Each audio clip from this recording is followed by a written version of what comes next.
E come possiamo fare il bagno in quelle acque mortifere?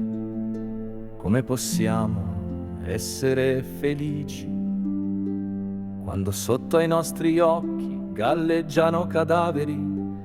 Come possiamo ancora festeggiare con santi e madonne in processione, mentre poveri cristi quotidianamente sono abbandonati alla loro triste sorte? Nel più grande cimitero del mondo si celebra la morte in diretta, e il Mediterraneo una terra promessa per tutta l'umanità, una sconfitta. Nel più grande cimitero del mondo resta inascoltata ogni preghiera. La storia non ci ha insegnato proprio nulla, si continua a spruzzare veleno, a predicare odio con il rosario in mano.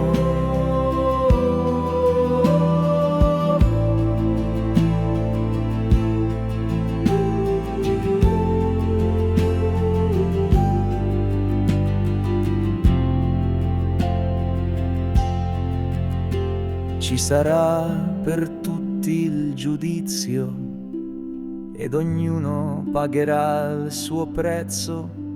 Non vorrei essere nei panni di chi criminalizza chi salva le vite, umilia chi prova dolore, infierisce su chi muore nel mare e punisce chi prova ad aiutare, inventandosi magari una legge speciale che soffoca